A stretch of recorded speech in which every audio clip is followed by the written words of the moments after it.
ಸ್ನೇಹಿತರೆ ನಮಸ್ಕಾರ ಎಲ್ರಿಗೂ welcome back to my YouTube channel. ಇವತ್ತಿನ ಈ ಒಂದು ವಿಡಿಯೋದಲ್ಲಿ ಪಿ ಎಮ್ ಕಿಸಾನ್ ಸಮ್ಮಾನ್ ನಿಧಿ ಯೋಜನೆಯ 22ನೇ ಕಂತಿನ ಹಣ ನಿನ್ನೆ ತಾನೇ ರಿಲೀಸ್ ಆಗಿದೆ. ನಿನ್ನೆ ತುಂಬ ಜನ ರೈತರ ಖಾತೆಗೆ ಬಂದಿಲ್ಲ. ಅದರಿಂದ ಯಾವೆಲ್ಲ ರೈತರಿಗೆ ಬಂದಿಲ್ಲ ಆ ರೈತರುಗಳು ಯಾವ ಕಾರಣದಿಂದಾಗಿ ನಿಮಗೆ ಪಿ ಎಮ್ ಕಿಸಾನ್ನ ಈ ಒಂದು ಕಂತಿನ ಹಣ ಬಂದಿಲ್ಲ ಅಂತ ಸ್ವತಃ ನೀವೇ ಕೂಡ ನಿಮ್ಮ ಮೊಬೈಲ್ನಲ್ಲಿ ಚೆಕ್ ಮಾಡ್ಕೋಬೋದು. ಸಂಪೂರ್ಣವಾಗಿ ತಿಳಿಸ್ಕೊಡ್ತೀನಿ ಸ್ನೇಹಿತರೆ, ಸ್ಕಿಪ್ ಮಾಡ್ದಂಗೆ ನೋಡಿ.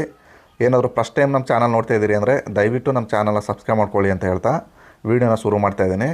ಸ್ನೇಹಿತರೆ, ಮೊದಲಿಗೆ ನೀವು ಯಾವುದಾದ್ರು ಸರ್ಚ್ ಬಾರ್ಗೆ ಬಂದು ಅಲ್ಲಿ ಫ್ರೂಟ್ಸ್ ಪಿ ಎಮ್ ಕಿಸಾನ್ ಅಂತ ಟೈಪ್ ಮಾಡಿ ಫಸ್ಟ್ ಆಪ್ಷನ್ನೇ ಬರುತ್ತೆ, ಆ ಆಪ್ಷನ್ನ ಕ್ಲಿಕ್ ಮಾಡಬೇಕು.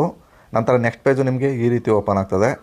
ಇಲ್ಲಿ ಮೇಲ್ಗಡೆ ವರದಿಗಳು ಅಂತ ಆಪ್ಷನ್ ಕಾಣ್ತಾ ಇದೆ ನೋಡಿ, ಆ ಒಂದು ಆಪ್ಷನ್ನ ನೀವು ಇಲ್ಲಿ ಕ್ಲಿಕ್ ಮಾಡಬೇಕಾಗತ್ತೆ. ಕ್ಲಿಕ್ ಮಾಡಿದ ನಂತರ ನೆಕ್ಸ್ಟು ಈ ರೀತಿಯಾದ ಆಪ್ಷನ್ ಓಪನ್ ಆಗ್ತದೆ. ಇಲ್ಲಿ ಮೇಲ್ಗಡೆ ಮತ್ತೆ ಕೂಡ ವರದಿಗಳು ಅಂತ ಒಂದು ಆಪ್ಷನ್ ಕಾಣ್ತಾ ಇದೆ ನೋಡಿ, ಆ ಒಂದು ಆಪ್ಷನ್ನ ಕ್ಲಿಕ್ ಮಾಡಿದ್ರೆ ಪಕ್ಕದಲ್ಲಿ ಸಬ್ ಆಪ್ಷನ್ಗಳು ಬರುತ್ತೆ. ಅಲ್ಲಿ ನೀವು ಘೋಷಿಸಿದ ರೈತರ ಪಟ್ಟಿ ಅಂತ ಒಂದು ಆಪ್ಷನ್ ಇದೆ ನೋಡಿ, ಆ ಒಂದು ಆಪ್ಷನ್ನ ನೀವು ಇಲ್ಲಿ ಕ್ಲಿಕ್ ಮಾಡಬೇಕಾಗತ್ತೆ. ನಂತರ ನಿಮಗೆ ಈ ರೀತಿಯಾದಂತಹ ಡ್ಯಾಶ್ಬೋರ್ಡ್ ಓಪನ್ ಆಗ್ತದೆ.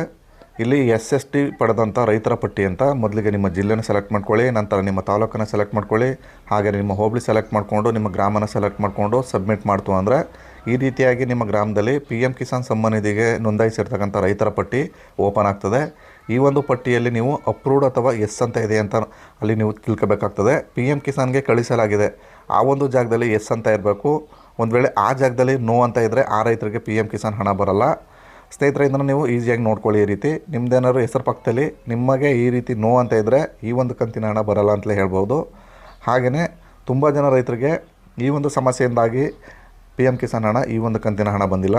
ನೀವು ಹೆಚ್ಚಿನದಾಗಿ ಮಾಹಿತಿನ ಪಡ್ಕೋಬೇಕು ಅಂದರೆ ಅಲ್ಲಿ ಪಕ್ಕದಲ್ಲಿ ನಿಮಗೆ PMKID ನಂಬರ್ ಅಂತ ಒಂದಿರುತ್ತೆ, ಆ ಒಂದು ಆಪ್ಷನ್ಗೆ ಹೋಗಿ ನೀವು ನಿಮ್ಮ ಹೆಸರು ಜಾಗದಲ್ಲಿ ಇರ್ತಕ್ಕಂಥ PMKID ನಂಬರ್ನ ಕಾಪಿ ಮಾಡ್ಕೋಬೇಕಾಗುತ್ತೆ. ಇಲ್ಲಿ ನೋಡಿ, ಈ ಸೈಡಲ್ಲಿ ಬರುತ್ತೆ ನೋಡಿ, ಅದು PMKID ನಂಬರು. ಅಲ್ಲಿ ನೀವು ಆ ಒಂದು PMKID ನಂಬರ್ನ ಕಾಪಿ ಮಾಡ್ಕೊಳ್ಳಿ. ನಂತರ ಮತ್ತೆ ಹೋಮ್ ಪೇಜಿಗೆ ಬರಬೇಕಾಗುತ್ತೆ. ಅಲ್ಲಿ ನೀವು ಸ್ಥಿತಿ ಪರಿಶೀಲಿಸಿ ಅಂತ ಒಂದು ಆಪ್ಷನ್ ಕಾಣ್ತಾ ಇದೆ ನೋಡಿ, ಆ ಒಂದು ಆಪ್ಷನ್ನ ಕ್ಲಿಕ್ ಮಾಡ್ಕೊಳ್ಳಿ.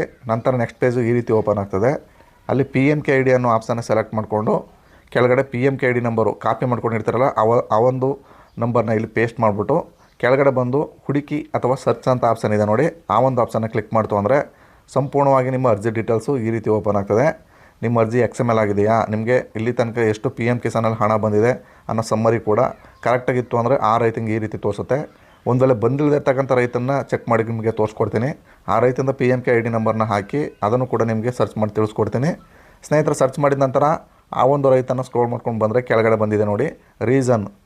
ಇಲ್ಲಿ check your status in GOA portal pmkisan.gov.in self registration ಅಥವಾ KYC ಆಗದಿರೋ ಕಾರಣದಿಂದಾಗಿ ನಿಮಗೆ ಈ ಒಂದು ಪಿ ಎಮ್ ಕಿಸಾನ್ನ ಹಣ ಬಂದಿಲ್ಲ, ರಿಜೆಕ್ಟ್ ಮಾಡಿದ್ದೀವಿ ಅಂತ ಕೊಟ್ಟಿದ್ದಾರೆ. ಇಲ್ಲಿ ಡಾಟಾ ಹ್ಯಾಸ್ ಬಿನ್ ರಿಜೆಕ್ಟೆಡ್ ಅಂತ ಬಂದಿದೆ ಕಾಲ ಮೇಲೆ. ಈ ರೀತಿ ಬಂದಿದ್ದರೆ ಅಂಥ ರೈತರಿಗೆ ಪಿ ಎಮ್ ಕಿಸಾನ್ ಹಣ ಬರಲ್ಲ. ಹಾಗೆಯೇ ತುಂಬ ಜನ ರೈತರುಗಳಿಗೆ ಈ ಒಂದು ಕಾರಣದಿಂದಲೂ ಬಂದಿಲ್ಲ. 1/2/2019 ನಂತರ ಸ್ವಾಧೀನಗೊಂಡಿರುವ ಆಸ್ತಿಗಳು, ಹಾಗೆಯೇ ಒಂದೇ ಕುಟುಂಬದ ರೇಷನ್ ಕಾರ್ಡ್ ಹೊಂದಿರತಕ್ಕಂಥ ಸದಸ್ಯರೆಂದು ಪರಿಗಣಿಸಿ ಪರಿಶೀಲನೆಗಾಗಿ ತಡೆ ಅಂತ ಈ ರೀತಿ ರೀಸನಿಂದಲೂ ಕೂಡ ತುಂಬ ಜನ ರೈತರಿಗೆ ಹಣ ಬಂದಿಲ್ಲ. ಈ ಎಲ್ಲ ರೀಸನ್ಗಳ ಹೊರತಾಗಿಯೂ ಕೂಡ ಇನ್ನೂ ಕೂಡ ನಿಮಗೆ ಪಿ ಎಮ್ ಕಿಸಾನ್ ಹಣ ಬಂದಿಲ್ಲ ಅಂದರೆ ವೆಯ್ಟ್ ಮಾಡಿ. ಯಾಕೆಂದರೆ ನಿನ್ನೆ ತಾನೇ 5 ಗಂಟೆಗೆ ಈ ಒಂದು ಹಣ ರಿಲೀಸ್ ಆಗಿದೆ. ತುಂಬ ಜನ ರೈತರಿಗೆ DBT ರಸ್ ಇರೋದ್ರಿಂದ ಅಮೌಂಟ್ ಬಂದಿರೋದು ನಿಧಾನ ಆಗಿರೋದು ಚಾನ್ಸಸ್ ಇರುತ್ತೆ. ಸ್ನೇಹಿತರೆ, ಈ ರೀತಿಯಾಗಿ ನಿಮ್ಮ ಸ್ಟೇಟಸ್ನ ಚೆಕ್ ಮಾಡ್ಕೊಳ್ಳಿ ಅಂತ ಹೇಳ್ತಾ ಈ ಒಂದು ವಿಡಿಯೋನ ಇಲ್ಲಿಗೆ ಮುಗಿಸ್ತಾ ಇದ್ದೀನಿ. ಇದುವರೆಗೂ ನಮ್ಮ ಚಾನಲ್ನ ಸಬ್ಸ್ಕ್ರೈಬ್ ಮಾಡ್ಕೊಂಡಿಲ್ಲ ಅಂದರೆ ದಯವಿಟ್ಟು ನಮ್ಮ ಚಾನಲ್ನ ಸಬ್ಸ್ಕ್ರೈಬ್ ಮಾಡ್ಕೊಳ್ಳಿ ಅಂತ ಹೇಳ್ತಾ ಇಲ್ಲಿಗೆ ಈ ಒಂದು ವಿಡಿಯೋನ ಮುಗಿಸ್ತಾ ಇದ್ದೀನಿ. ಎಲ್ರಿಗೂ ನಮಸ್ಕಾರ.